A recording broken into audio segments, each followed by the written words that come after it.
Subscribe to Daily Islamic Messages YouTube channel. بسم الله الرحمن الرحيم الحمد لله نحمده ونستعينه ونستغفره ونؤمن به ونتوكل عليه ونعوذ بالله من شرور أنفسنا ومن سيئات أعمالنا من يهده الله فلا مضل له ومن يضلله فلا هادي له ونشهد أن لا إله إلا الله وحده لا شريك له ونشهد أن سيدنا مولانا محمدا عبده ورسوله أما بعد کتاب آداب الطعام باب التسمیہ فی اوله والحمد فی آخره. انسان کی زندگی میں ایک اہم ضرورت کھانا پینا بھی ہے،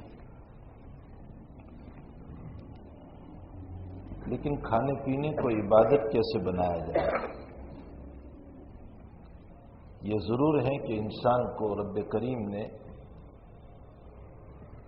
کھانے کی اجازت دی، بلکہ کھانے کی ساری چیزوں کو اللہ نے پیدا فرمایا. اس کو ضرورت تھی غلے کی تو غلہ پیدا کیا، اس کو ضرورت تھی پھل فروٹ کی تو اللہ تعالیٰ نے پھل فروٹ پیدا کیے، اس کو ضرورت تھی پانی کی تو رب کریم نے اسے پانی عطا کیا. یہ چاہتا ہے کہ میں گوشت کھاؤں تو اللہ تعالیٰ نے اس کے لیے کچھ جانوروں کو حلال کر دیا. عجیب اللہ تعالیٰ کا ایک نظام ہے. وَإِنَّ لَكُمْ فِي الْأَنْعَامِ لَعِبْرَةً نُسْقِيكُم مِّمَّا فِي بُطُونِهِ مِن بَيْنِ فَرْثٍ وَدَمٍ لَبَنًا خَالِصًا سَائِغًا لِلشَّارِبِينَ. اللہ کہتا ہے کہ تو اپنی ہیلتھ کے لیے، اپنی طبیعت کے لیے چاہتا تھا کہ تجھے جانور کا مکھن ملے، تو ہم نے تیرے لیے گوبر اور پیشاب کے بیج سے صاف ستھرا دودھ عطا کیا. اور ایسا صاف ستھرا دودھ کہ جس میں نہ پیشاب کی بدبو ہے نہ گوبر کی ملاوٹ ہے، حالانکہ وہیں سے آتا ہے، وہیں گوبر بھی ہے، وہیں پیشاب کی تھیلی بھی ہے، اور اسی کے قریب سے اللہ دودھ کو منتقل کر رہا ہے. لیکن اللہ کا عجیب و غریب نظام ہے. دنیا میں ایک نہر کیا بلکہ ایک کنواں اگر کھار کنویں کے قریب 20 فٹ کے فاصلے پر بھی آپ بنا لو تو کھار کنویں کا پانی ادھر چلا آتا ہے. اسی لیے فقہاء نے لکھا کہ جہاں کھار کنواں ہو اس سے 40 فٹ کے اوپر تم کنواں کھودو تاکہ یہ پانی وہاں سرایت نہ کر جائے. تو دنیا میں 20 فٹ کے فاصلے سے بھی پانی آ جاتا ہے گندا. رب کریم کا نظام یہ ہے کہ بالکل ساتھ میں پیشاب کی تھیلی لگی ہوئی ہے، لیکن دودھ میں ذرہ برابر بدبو نہیں آنے دیتا. اور ایک عجیب و غریب نقطہ علماء نے یہاں لکھا ہے، اور وہ نقطہ یہ ہے کہ اگر یہ جو میں نے تمہیں دودھ دیا، اس دودھ میں تھوڑی سی بدبو پیدا ہو جائے، یا اس دودھ کے اندر تھوڑا سا گوبر کی بدبو آنے لگے، گوبر آیا نہیں صرف بدبو آنے لگے، یا پیشاب کی بدبو آنے لگے، تو بتاؤ تم کیا کرو گے؟ اس دودھ کی بوتل کو، اس دودھ کے برتن کو، اس دودھ کی بالٹی کو الٹ دیتے ہو یا نہیں؟ کہتے ہیں اس میں بدبو آ رہی ہے، یہ پینے کے قابل نہیں ہے، تم اس کو پھینک دیتے ہو، الٹ دیتے ہو. اللہ کہتا ہے جیسے پیشاب کی بدبو والے دودھ کو تم پسند نہیں کرتے اور اس کو پھینک دیتے ہو، دودھ کی ملاوٹ، پیشاب کی ملاوٹ والا اور گوبر کی ملاوٹ والے دودھ کو تم پسند نہیں کرتے، اسی طرح یاد رکھو تمہارے ریاکاری والے عمل کو بھی میں پسند نہیں کرتا ہوں، میں اسے اٹھا کر پھینک دوں گا. مجھے تمہارے ریاکاری والے عمل کی کوئی ضرورت نہیں جو تم شہرت کے لیے، دکھلاوے کے لیے، دنیا کو راضی کرنے کے لیے اور جو ہے دنیا کو خوش کرنے کے لیے جن اعمال کو تم کر رہے ہو، میرے نزدیک ان اعمال کی کوئی حیثیت نہیں ہوگی. اللہ ہمیں اپنی رضا کے لیے، اپنی مرضیات کے مطابق اللہ ہمیں عبادت کی توفیق عطا فرمائے. تو انسان کو کھانے پینے کی ضرورت ہے. اللہ نے اس کے کھانے پینے کے لیے دنیا بھر کی چیزوں کو حلال کر دیا، بلکہ قرآن میں فرمایا قُلُوا مِن طَيِّبَاتِ مَا رَزَقْنَاكُمْ وَاشْكُرُوا لِلَّهِ. قُلُوا مِن طَيِّبَاتِ مَا رَزَقْنَاكُمْ، تم کھاؤ وہ پاکیزہ رزق جو ہم نے تمہیں دیا. من طیبات ما رزقناکم، جو ہم نے تمہیں پاکیزہ رزق دیا، جو حلال رزق ہم نے تمہیں دیا، اسے تم کھاؤ. واشکروا للہ، اور اللہ کا شکر ادا کرو، رب کریم کا تم شکر ادا کرو. ایک جگہ اللہ تعالیٰ فرماتے ہیں کلوا واشربوا ولا تسرفوا انہ لا یحب المسرفین، کھاؤ پیو لیکن اسراف نہ کرو. اسراف کا کیا معنی؟ یہاں لوگ صرف اسراف کا یہ معنی سمجھ لیتے ہیں کہ کھانا بہت پکا لیا اسراف ہو گیا، پانی بہت بہا دیا. بے شک یہ بھی اسراف ہے. اسراف کا ایک معنی یہاں مفسرین نے یہ بھی بیان فرمایا کہ کھاؤ پیو لیکن اطراحت اور غرور اور تکبر کے ساتھ نہیں، یہ بھی اسراف ہے. تم یہ سوچ کر نہ کھاؤ میرے جیسا کون کھاتا ہوگا، میرے جیسا کس کو ملتا ہوگا. ارے دیکھو میرے لیے نعمتیں، اپنے دسترخوان کو لوگوں کو دکھائے پھرتے ہو. فقہا نے مسئلہ لکھا ہے کہ اگر تمہارے پڑوس میں کوئی غریب رہتا ہو اور اس کو وہ کھانا میسر نہیں ہے جو کھانا تمہیں میسر ہے، تو تم اپنی اولاد کو وہ کھانا، وہ فروٹ، وہ چیز گھر میں بیٹھ کر کھلا دو، اپنے بچے کو باہر لے کر نہ بھیجو. اس لیے کہ بازو والا غریب ہے، اس کا بچہ جب دیکھے گا اس کا دل دکھے گا، تم دل دکھنے کا ذریعہ بن جاؤ گے. یہ بھی اجازت نہیں ہے. شریعت ہماری حساس ہے. شریعت یہ چاہتی ہے کسی موڑ پر، کسی مرحلے پر تمہاری ذات سے کسی کو تکلیف نہ ہو. بھائی اپنی ذات کو ایسی بنانا کہ تمہاری ذات سے کسی کو تکلیف نہ ہو. ہم خود دوسروں کی تکلیف برداشت کر لیں لیکن اپنی ذات سے دوسروں کو تکلیف نہ ہو. اس بات کا بہت خیال رکھا جائے. عبادت صرف اللہ کی رضا کا ذریعہ نہیں ہے. یقیناً نماز، روزہ اپنی جگہ بہت بڑی عبادت ہے، زکوٰۃ اپنی جگہ بہت بڑی عبادت ہے، حج اپنی جگہ بہت بڑی عبادت ہے، عمرہ اپنی جگہ بہت بڑی عبادت ہے، لیکن اخلاق حسنہ اس سے بھی بڑھ کر عبادت ہے. اچھے اخلاق بہت اونچی عبادت ہے. اور دیکھو ایک مثال سے میں آپ کو سمجھاؤں کہ ایک راستے پر تم سفر کرتے ہو نا، تو دو راستے چل رہے ہیں. ایک راستے پر بہت ٹریفک ہے اور ایک راستہ خالی ہے، اور آگے منزل ہے تمہاری اور تمہیں اس منزل پر پہنچنا ہے. تو بتاؤ تم اب جلدی پہنچنے کے لیے اپنے منزل پر کون سا راستہ اختیار کرو گے؟ جو راستہ خالی ہے. ہائی وے سے جا رہے تھے، ٹریفک بہت جام ہے، تو تم وہ دوسرا ایک راستہ جو بالکل خالی پڑا ہوا ہے اس کو اختیار کرو گے، بلکہ اس پر اپنی گاڑی کو خوب بھگاتے ہوئے چلو گے، اس لیے کہ راستہ خالی ہے. تو ایک راستہ نماز بھری پڑی ہے، لوگ نماز خوب پڑھ رہے ہیں، روزے بھرے پڑے ہیں، لوگ خوب رکھ رہے ہیں، زکوٰۃ بھری پڑی ہے، لوگ دے رہے ہیں، حج عمرہ بھرے پڑے ہیں، آئے دن لوگ اس عبادت. یہ ٹریفک والا راستہ ہے، اس پر تو عبادتوں کی خوب ٹریفک بھری ہوئی ہے، لیکن اخلاق والا راستہ خالی پڑا ہوا ہے. تم عبادتوں کے ساتھ اخلاق کو اپنا لوگے تو یہ عبادت والے جنت میں نہیں پہنچیں گے، اس سے پہلے تم پہنچ جاؤ گے. اچھے اخلاق یہ ایک بہت بڑا سرمایہ ہے. انسان نے اچھے اخلاق کو، ہم نے صرف عبادت کو سب کچھ سمجھ لیا اور اچھے اخلاق کو زندگی سے چھوڑ دیا. فرمایا تمہاری ذات سے کسی کو تکلیف نہ پہنچے، اس لیے تمہارے بچے کو تم وہ چیز باہر لے کر نہ بھیجو کہ جس کی بنیاد پر پڑوسی کا دل دکھے، اس کا بچہ روے، اس کے ماں باپ سے ضد کرے. ایسا کام کبھی نہ کرو. تو کھانا پینا یقیناً، لیکن لا تسرفوا، اسراف نہ کرو، فضول خرچی نہ کرو. اسراف کا یہ بھی معنی ہے کہ حد سے زیادہ غلو نہ کرو. اسراف کا یہ بھی معنی ہے کہ تم تکبر نہ کرو، غرور نہ کرو، دکھلاوا نہ کرو، شان و شوکت نہ کرو. عام طور پر ہمارے وہاں شادیوں میں یہی نظام ہو چکا ہے. عمومی طور پر دوسروں کے مقابلے پر ہمارے وہاں کی شادیاں ہوتی ہے، اس نے اتنے کا کھلایا میں اس سے زیادہ کو کھلاؤں گا، اس سے فلاں کام کیا. میرے آقا صلی اللہ علیہ وسلم کو اسی بات کا خوف تھا، اس لیے فرمایا انی لا اخاف علیکم الشرک، مجھے میری امت پر شرک کا خوف نہیں ہے. میری امت مومن ہونے کے بعد مشرک نہیں ہوگی. ہے کوئی مشرک؟ نہ.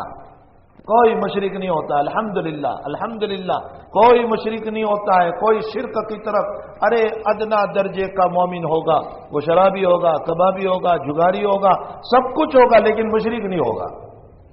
اللہ کے نبی فرماتے ہیں مجھے میری امت پر شرک کا خوف نہیں ہے.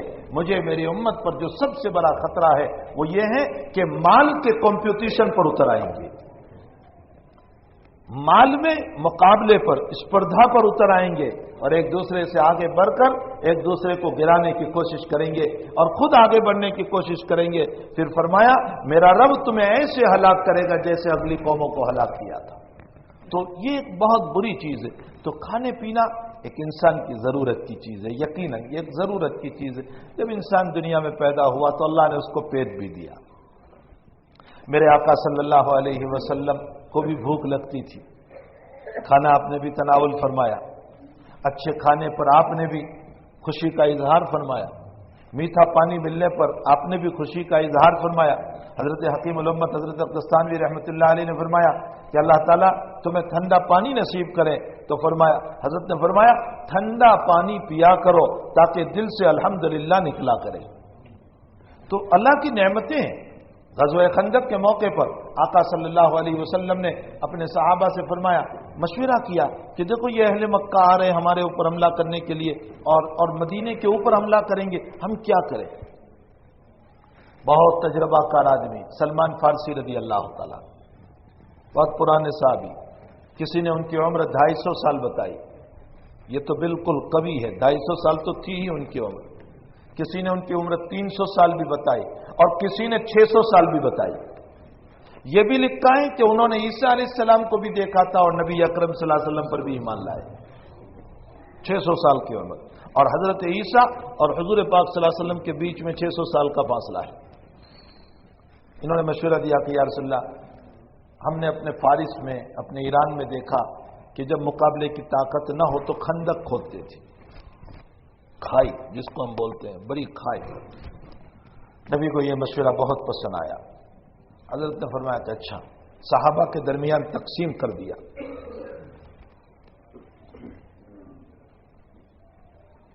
کہ تم اتنا کھودو گے, تم اتنا کھودو گے, صحابہ کے درمیان. اور حضرات صحابہ فرماتے ہمارے پاس کوئی نوکر نہیں تھے, پیسے نہیں تھے, ہم خود ہی کھودتے تھے. بخاری شریف کی روایت میں کہ صحابہ کھودتے تھے اور حضرت برتن میں مٹی بھر کر اپنے سر پر رکھ کر باہر لاتے تھے. اللہ, اور اشعار پڑھتے جاتے تھے. عبداللہ ابن رواحہ رضی اللہ تعالیٰ عنہ کے وہ اشعار ہیں جو میرے نبی پڑھتے جاتے تھے. لولا اللہ ما اهتدینا ولا تصدقنا ولا صلینا فانزلا سکینۃ علینا وثبت الاقدام ان لاقینا. اگر اللہ ہمیں ہدایت نہ دیتا تو ہم نہ نماز پڑھتے نہ روزہ رکھتے.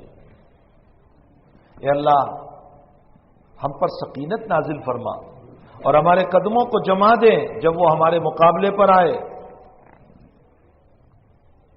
اور پھر اس کے بعد جو اشعار ہے اس میں فرمایا اللہ کے حبیب نے کہ اللہ ہم تو نہیں جاتے ہیں, وہی لوگ آتے ہیں.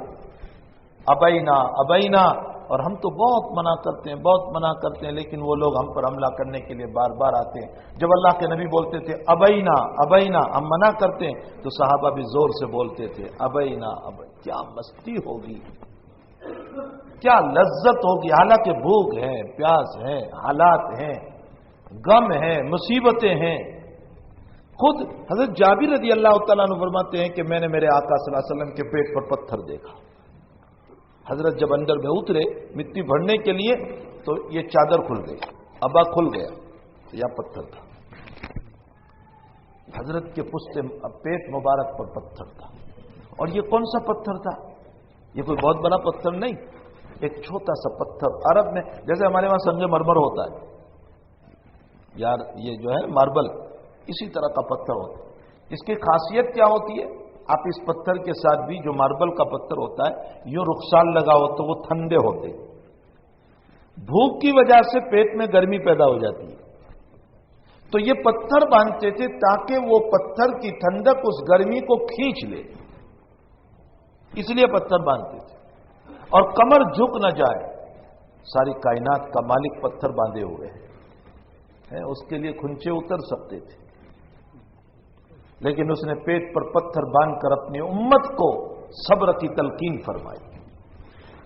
صبر کی کہ دیکھو حالات آ جائیں تو صبر کرنا، شکوہ شکایت نہ کرنا. حضرت جابر نے جب یہ دیکھا تو رہا نہیں گیا، حضور سے اجازت لی، یا رسول اللہ میں ذرا گھر جا کر آتا ہوں. فرمایا اچھا جاؤ. گھر گئے، بیوی سے پوچھا کچھ ہے گھر میں؟ کہا تھوڑے سے جو ہے، کہا پیس لو اس کو اور آٹا بناؤ. حضرت کے پیٹ پر میں نے پتھر دیکھا، مجھ سے دیکھا نہیں گیا. اور کہا اور کچھ ترکاری میں؟ تو کہا وہ چھوٹا سا بکری کا بچہ ہے. تو حضرت نے بکری کا بچہ ذبح کیا اور ہاندی چرا دی گوشت کی. بیوی سے کہا پکاؤ. کہا یہ کتنوں کو کافی ہو جائے گا کھانا؟ کہا 2-3 آدمی کو. اتنا ہی تو کھانا تھا. کہا 2-3 آدمی کو. حضرت جابر گئے خوشی خوشی کہ میں اپنے نبی کو لے کر آ رہا ہوں. حضرت سے فرمایا یا رسول اللہ آپ چلیے اور آپ کے ساتھ 2-3 آدمیوں کو اور لے لیجیے، اتنا سا کھانا ہے. فرمایا اچھا اتنا کھانا ہے. حضرت نے اعلان فرمایا سارے صحابہ چلو جابر کی دعوت ہے. حضرت جابر کے پاؤں نیچے سے زمین نکل گئی کہ اللہ اکبر، ہوگا کیا، اتنا سا کھانا ہے. حضرت سب کو لے کر آ رہے ہیں. حضرت نے فرمایا تم جاؤ، بیوی سے کہنا کہ وہ آٹا جو ہے گوندا ہوا اس کو کپڑے میں رکھ لے، اور میں آؤں گا تو میں اندر سے نکال کر دوں گا، اور تمہاری بیوی روٹی بنا کر رکھے، اور ہاندی سے گوشت میں نکالوں گا.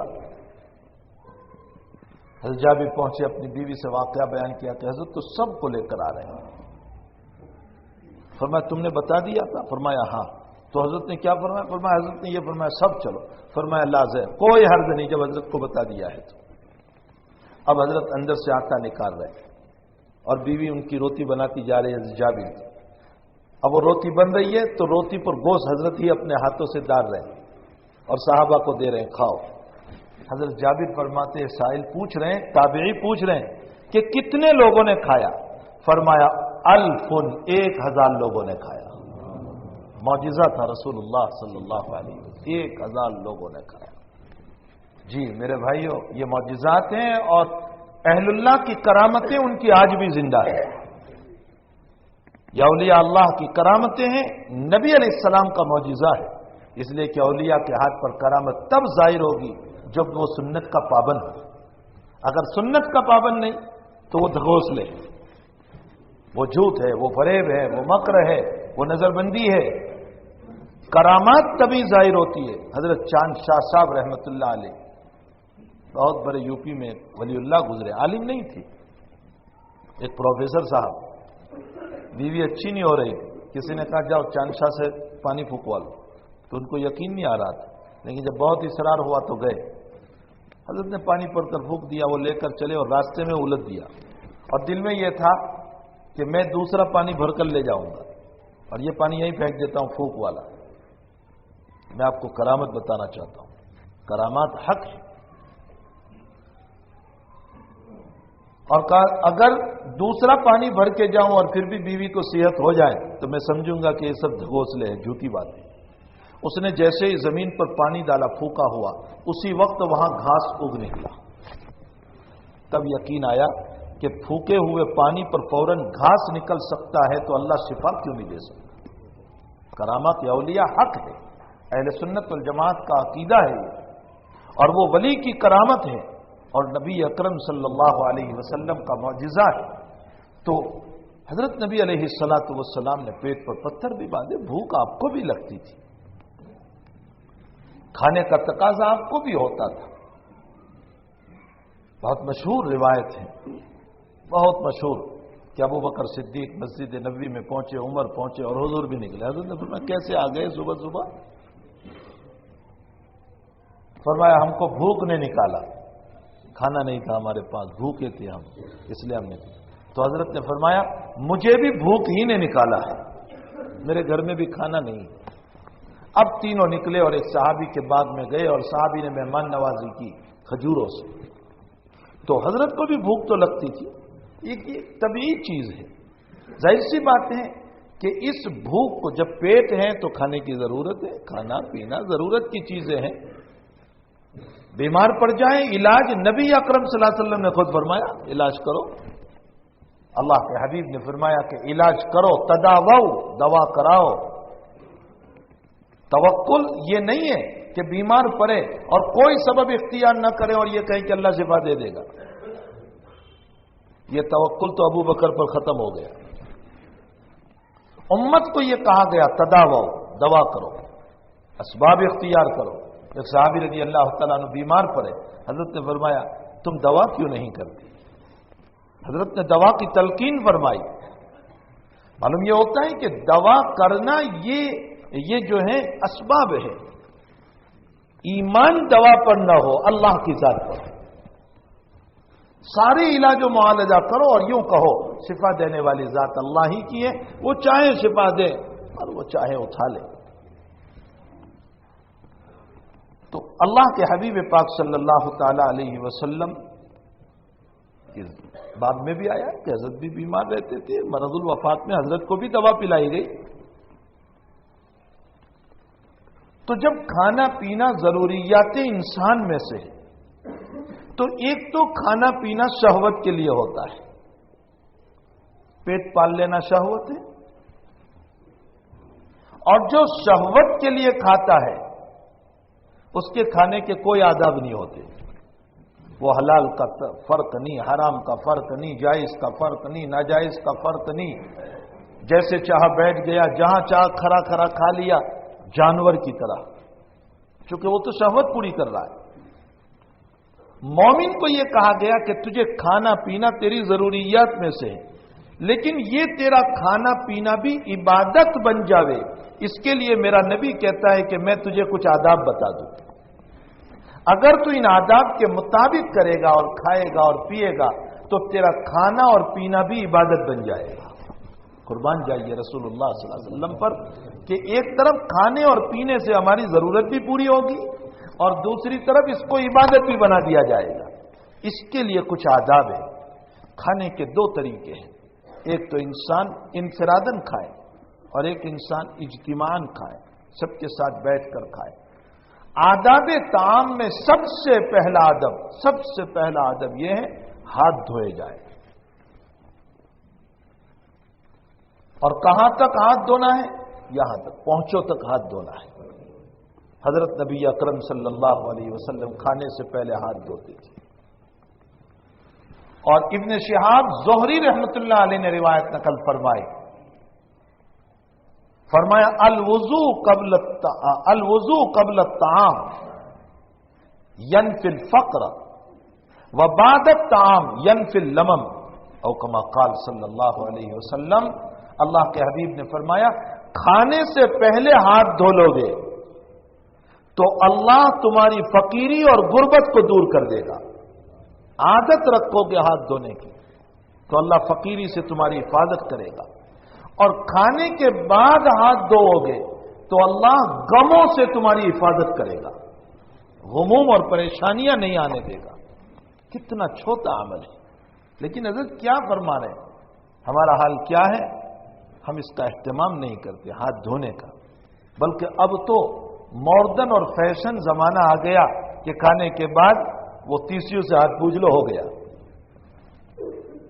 جس میں دانے بھی گر جاتے ہیں اور سب کچھ ختم۔ اللہ کے حبیب پاک صلی اللہ علیہ وسلم نے ہاتھ دھونے کو فرمایا۔ پھر آقا کی شان یہ تھی کہ حتی الامکان نبی کریم صلی اللہ علیہ وسلم کھانے کو زمین پر رکھتے تھے، یعنی کھنچا جو ہوتا تھا وہ زمین پر۔ وجہ اس کی کیا ہے؟ فرمایا کان رسول اللہ صلی اللہ علیہ وسلم اذا اوتی بطعام، حضرت کے پاس جب کھانا لایا جاتا تو حضرت اس کو زمین پر رکھتے تھے۔ کسی نے فرمایا کہ حضرت یہ نیچے رکھتے ہیں، فرمایا میں بندہ ہوں اور بندہ بن کر کھاؤں گا، متکبرانہ شان سے نہیں کھاؤں گا۔ معذوری اور چیز ہے، انسان نیچے بیٹھ ہی نہیں سکتا، پاؤں کا آپریشن ہے، مسائل ہے، تو اس صورت میں ٹھیک ہے وہ اوپر بیٹھ کر کھا لے، ورنہ بلا وجہ آج جو فیشن بنی ہوئی ہے گھروں میں کہ بس چیئر پر بیٹھ کر کھانا، ٹھیک ہے کھانا ہو جائے گا لیکن سنت رسول ادا نہیں ہوگی۔ اور بھائی انسان چیئر پر بیٹھتا ہے تو کچھ نہ کچھ تو دماغ میں خمار آ ہی جاتا ہے، یہ ایک دستور ہے. معذوری اور مجبوری کے مسائل تو شریعت میں سارے علیحدہ ہیں کہ بالکل بیٹھ نہیں سکتا. مجبوری ہے تو ضرور آپ چیئر پر بیٹھ کر کھائیں, ٹیبل پر کھانا رکھ کر کے کھائیں, لیکن کوئی معذوری نہیں, کوئی مجبوری نہیں. اس کے باوجود بس ایک ڈائننگ ٹیبل اپنے گھر میں رکھا ہے اور کرسی پر بیٹھ کر کھا رہے بلا ضرورت کے. ایک ہے کھانا سنت رسول ادا نہیں ہوگی اور کچھ نہ کچھ دماغ میں غرور ضرور پیدا ہو جائے گا. تیسری سنت, آقا صلی اللہ علیہ وسلم جب کھانے کے لیے بیٹھتے تھے تو حضرت کے بیٹھنے کے روایتوں میں دو طریقہ ہے. یا تو حضرت دو زانو بیٹھتے تھے جیسے ہم قاعدے میں بیٹھتے ہیں, حضرت دو زانو بیٹھتے تھے. یا دوسرا طریقہ یہ تھا کہ حضرت دایاں پاؤں کھڑا کر لیتے اور بایاں پاؤں زمین پر بچھا دیتے جیسے بچے مدرسے میں بیٹھتے ہیں. اللہ کے نبی کا یہ دوسرا طریقہ تھا. آلتی پالتی مال کر بیٹھنا, پڑھاکی وال جس کو ہم کہتے ہیں, یہ مجبوری کی شکل ہے. کوئی عذر ہے تو اس صورت میں آپ اس طرح بیٹھیں, ورنہ عموماً نبی اکرم صلی اللہ تعالی علیہ وسلم کا دستور یہی تھا. لائے کہ بڑھاپا ہے, بدن موٹا ہے, اس طرح نہیں بیٹھ سکتا, تو پھر اس صورت میں آپ جس طرح سہولت ہو پھر آپ بیٹھ سکتے ہیں, کوئی حرج نہیں. امام بخاری نے باب قائم فرمایا کہ معذوری اور مجبوری ہے تو اس صورت میں آپ جس طرح بیٹھنا چاہیں بیٹھ سکتے ہیں. یہ تیسری سنت. چوتھی سنت یہ ہے کہ آقا صلی اللہ علیہ وسلم کھانے سے پہلے بسم اللہ پڑھتے تھے. روایت میں ہے قال علی رسول اللہ صلی اللہ علیہ وسلم سم اللہ وقل بیمینک وقل مما یلیک. اس میں تین سنتیں بیان ہوئی. اللہ کا نام لے کر کھاؤ, بسم اللہ, اللہ کا نام.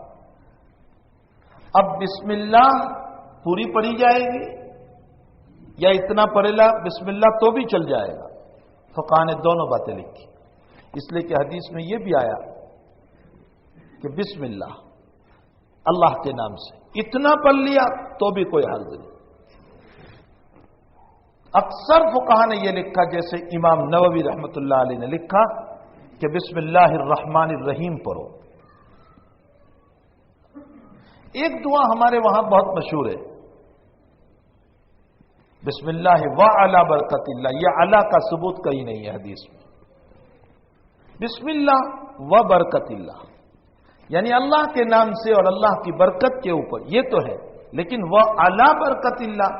لیکن ہمارا حال یہ ہے کہ مکتب میں بھی جو دعائیں چلتی رہتی ہے ویسے ہی پڑھاتے رہتے, اس کی طرف کوئی توجہ نہیں کرتے. تو صرف بسم اللہ پڑھ لو تو بھی کافی, پورا بسم اللہ الرحمن الرحیم پڑھو تو بہت افضل, اور اگر بسم اللہ و برکت اللہ پڑھ لو تو بھی کوئی حرج نہیں.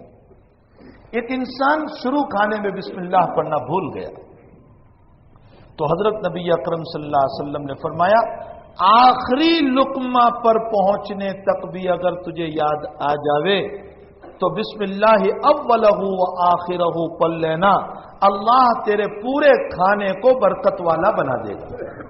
رواہ ابو داؤد و ترمذی و احمد.